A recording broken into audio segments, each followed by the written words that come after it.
It's a big game for the soon-to-be world champion Minnesota Vikings against the Seattle Seahawks this week.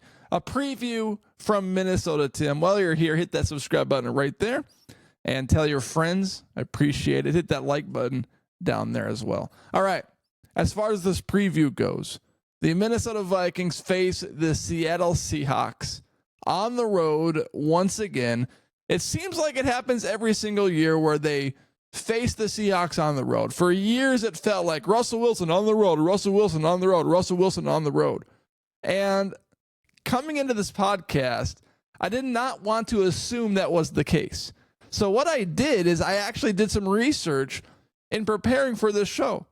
Because in everybody's mind, including mine, the Minnesota Vikings always face the Seattle Seahawks on the road. Let's just take a look at the history. Since 2006, Minnesota Vikings, Seattle Seahawks on the road. 2009, they faced off once again.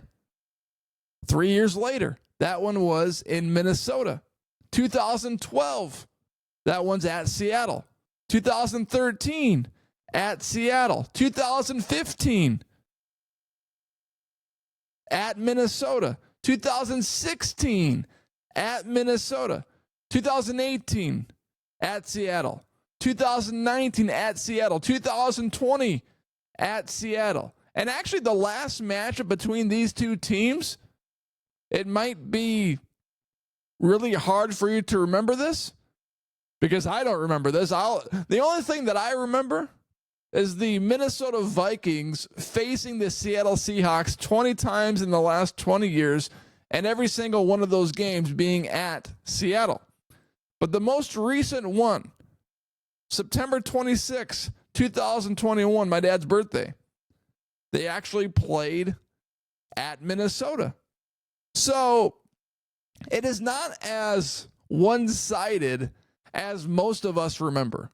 I think all of us have a little PTSD syndrome of Minnesota Vikings going to Seattle, Russell Wilson carving us up, and the Minnesota Vikings losing a big, important game mid-season. That's what I remember.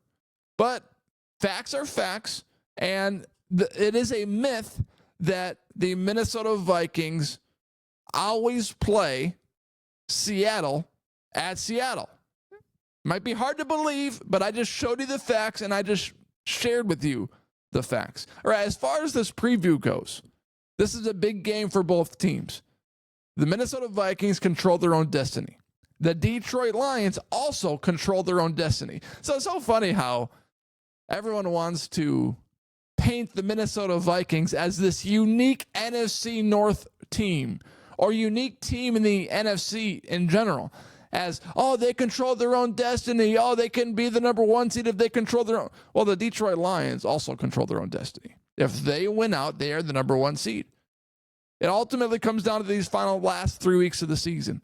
If the Lions beat the Bears and 49ers, and the Vikings beat the Seahawks and the Packers, it will come down to the final week of the season, which I'm sure will get flexed to a Sunday night game between the Lions and Vikings, which will be for the NFC crown, and it will be most likely for that number one seed because based on strength of schedule, the Vikings would get the number one seed over the Eagles, according to people that have done that research, not me. But looking at this game, the Seahawks are tied in the division with the Los Angeles Rams. The Los Angeles Rams have come out of nowhere and become the biggest threat in the NFC West. They're both 8-6, but the Rams have the tiebreaker right now. So, in all honesty, this is a must-win game for the Seattle Seahawks because down the stretch, they have Minnesota, they have at Chicago next week, and then they have at Los Angeles, probably for the division, in that final week of the season. So the Seahawks, they're in must-win territory. And just to take a look at how the Seahawks have been performing recently, they've been doing pretty good besides last week. Last week, Geno got hurt. Sam Howell had to come in, and they got absolutely smacked around by the Green Bay Packers. They lost 30-13. But before that, they beat Arizona on the road 30-18. They beat the Jets on the road 26-21. They beat the Cardinals at home 16-6. They beat San Fran on the road 20-17. So, they lost last week against the Packers, but prior to that, they were 4-0 in their last 4 games. And Seattle has a good football team, and you can start to see trends in how their team performs. They rely heavily on a strong defensive effort. You look at, they beat Denver at home for the first game of the season, only gave up 20. Beat New England on the road, only gave up 20. Against Miami, in Miami, they only gave up 3 to a probably hurt Tua Tagovailoa. Gave up 42 to the Lions, 29 to the Giants, 36 to San Fran, a tough stretch there. But then they bounced back strong. Only 14 against Atlanta. Gave up 31 to Buffalo, 26 to Los Angeles. But these last few weeks, their defense, besides the Packers game, has been performing at a strong level. It's been a little inconsistent this season, but you know that when they play well, they hardly give up any points. And they leave a lot of room for the offense to score. Now, you look at what they've done against playoff caliber teams this season. Bills, they gave up 31 points. You look at the Lions, gave up 42 points. Green Bay Packers gave up 30 points. Against the top teams in the AFC and NFC, they've struggled. So the Minnesota Vikings, because they are a top team in the NFC, they should be able to put up good points against the Seattle Seahawks defense that has really flourished against bad teams and has been pretty terrible against the top echelon teams in the NFL. Now, it looks like Geno Smith was a full participant in practice just recently, so that's good news for the Seahawks.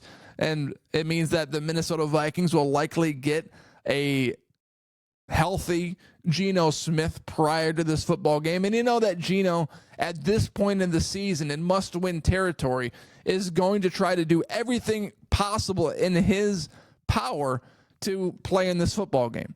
So he's going to play. And he was a full participant, so he is going to play. One of the things to look at in this game is the battle in the trenches. And this is one of my favorite things to discuss because trenches so many times dictate outcomes in football games. And I love this note on Vikings.com. It says, according to NGS, Smith has faced quick pressure on 18.9% of dropbacks, the highest mark among qualified quarterbacks. Hot flashes have resulted in Smith being sacked the third most times, 43, behind Caleb Williams, 58, and C.J. Stroud, 45. We feel obligated to mention that Darnold has also suffered 42 sacks. Smith is one of 4 players in 2024 to endure multiple games of 7+ sacks. He was sacked that many times in losses to the Rams and Giants.